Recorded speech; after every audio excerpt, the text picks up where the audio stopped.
collapse here. All right. In the Impact segment tonight, there's a group called the Clarion Project, which is dedicated to exposing the dangers of Islamic extremism. Recently, we asked Clarion to pinpoint for us 5 dangerous situations here in the USA. With us, Ryan Mauro, National Security Analyst for the Clarion Project. So you have many, many more than this, but we picked the top 5 that I think will be of interest. The first one is in Hancock, New York, about 145 miles northwest of Manhattan. What's going up in Hancock?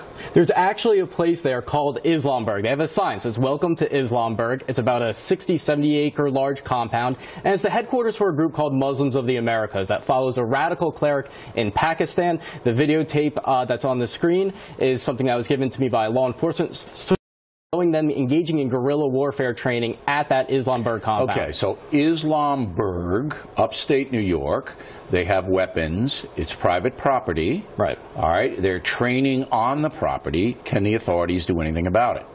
Beyond monitoring them, no, because they're not listed as a foreign terrorist organization. FBI documents that we've obtained do show that they consider them a threat, but because they don't have that designation, they're able to operate in the U.S. and we have a dozen. Do you know how many people are up at this compound?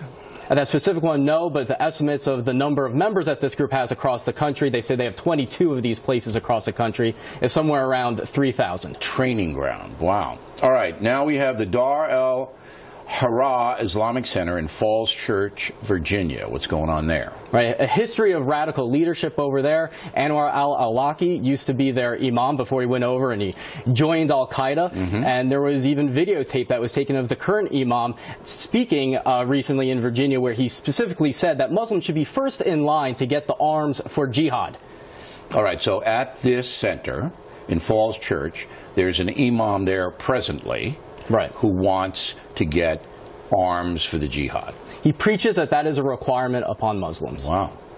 All right, the third one is one I mentioned last night in Brooklyn, New York, with John Stossel. It's the Masjid at-Taqwa Mosque.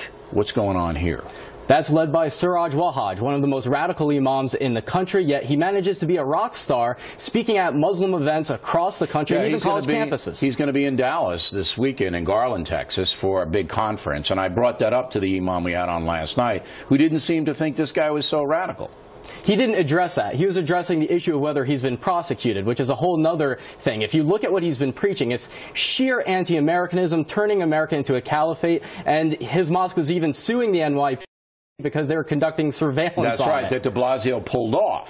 So this is a bad hombre, as I said to Sasa last night. Then there's another one in New York City. This is in Jamaica, Queens, the Islamic Circle of North America. What's this all about? This is a major organization with origins in Pakistan, with an Islamist group over there. Polls show that only about 2% of Muslim Americans say that this group represents them, but they're one of the most well-organized there. One of the leaders was actually indicted on war crimes in Bangladesh, and we have a copy of one of their teaching guides that tells Muslims to engage in deception in order to advance the jihadist cause and to implement Sharia governance. All right, then this comes out of Queens, right? This out of this mosque. This is the that's center. The headquarters. That's the headquarters.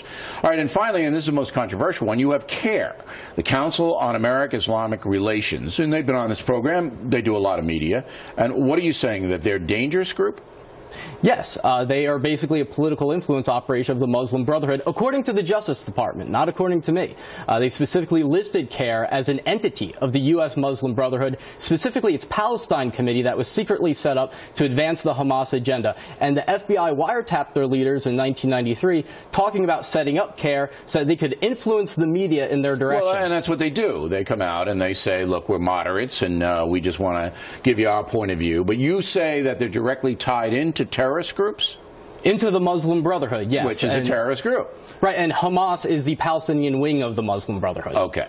Now, final question is, this is pretty frightening stuff, but you would assume the FBI knows about all of this, if you know about it, and the Justice Department is surveilling them and have them under control. And in a free and open society, this is the rest of them that we didn't talk about. This is the map that all of these have radical Muslim mosques or operations in all of those towns, and it's amazing. Look at them: Sacramento, outside of L.A., Pittsburgh, Chicago, on and on. So my question is, Should Americans be concerned, or is this under control? It can't be under control just through monitoring them. And again, when it comes back to the issue of the ideology, which President Obama refuses to recognize, yes, that's the problem here. It's not just about the person that's setting off the bomb. It's about the overall ideology that combines mosque and state, that justifies jihad anywhere, and we need Muslim leaders to step up and fight against those interpretations. The most positive news I've seen is the poll that showed that these organizations have so little support among Muslim Americans. Right. All right. Very interesting, Mr. Moreau. Thank you for coming on. Thank you. Directly ahead, President Obama